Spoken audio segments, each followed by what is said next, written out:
Welcome back to The Great Expanse by John Bet 426 here on YouTube.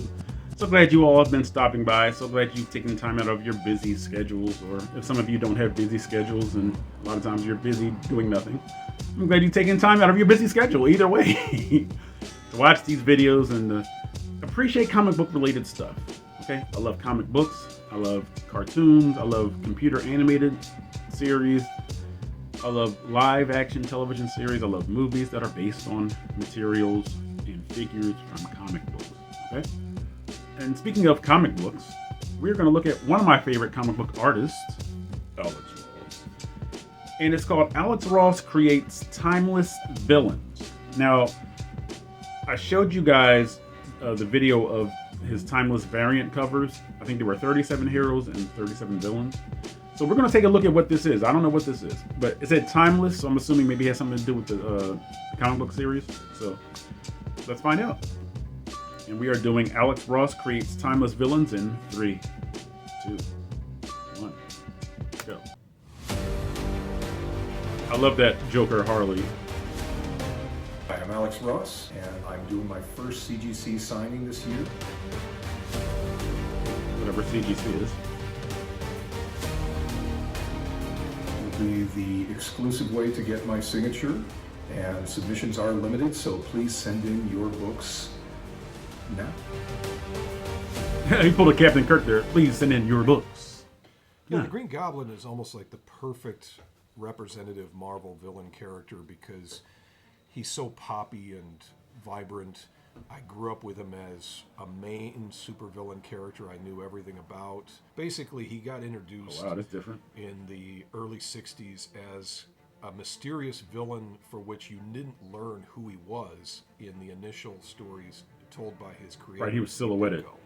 So Ditko creates this character, puts him into the Spider-Man book back when he was fully plotting and writing the book by himself. This music almost sounds like the Reigns of Castamere from Game of Thrones. And it was a really spectacular looking design, Yes. and he was mysterious because specifically Ditko didn't. I hate know that version where of this the guy glider, showed though. up. I love that His- version of the glider, though. I mean, his motivation seemed to be a criminal, crime lord, Mm-hmm.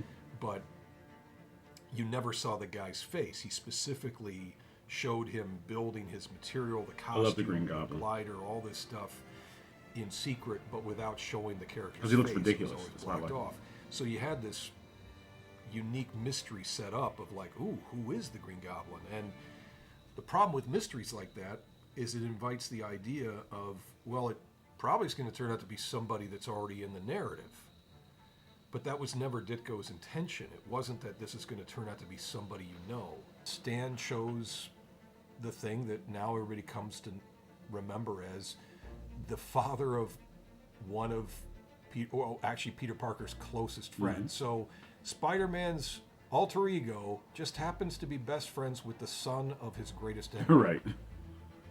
The big difference with the movie version and the comic version is that it's much more organic in the comics version, where it looks like a guy wearing a costume that's not as techy as what they turned it into in the feature film. I don't know how you would do the Green Goblin. A lot of people have in wanted live to see action. them kind of repair that. I figure whether or not I like it from being part of the era, which isn't so much my youth, but the main fan base of comics now, younger men than myself. I did Venom, and I don't necessarily love the anti-hero types like Venom as much because they kind of overtook the comic scene for a good long time back in the 90s. Yeah. But, because he's such an organic kind of physically dynamic character in terms of being this exaggerated muscular body, it turns out to be one of the better paintings I've done for this group of pieces so far, which sucks because I don't like it. In the case of all these characters, there is action figures made by Marvel in the last 20 years that have pretty much represented every single major villain that I could use as a point of reference. So I take one part photo of myself doing. I like quick black pose suit to Spider-Man make it better kind than of Venom more for some natural reason. in terms of I don't know. Maybe because things Spider-Man's my the human favorite body character. can kind of stand and do what looks normal coming from the way that human hands look, and and then mix it with the reference I learned from looking at a photo of a toy where the lighting on the particulars of the skin, the clothing, the accoutrements I love his references. of the character is illuminated through the action figure. But, you know, you need the humanity mixed with that, so combining the two things together is my way of arriving at the final thing. And Dr. Doom resplendent in his armor. was one where I've got a bunch of action figures. I got a larger doll of him. I've got a head bust that I designed that was used and photographed each one of these things, kind of putting into one hopper of blending it all together to make the final painting.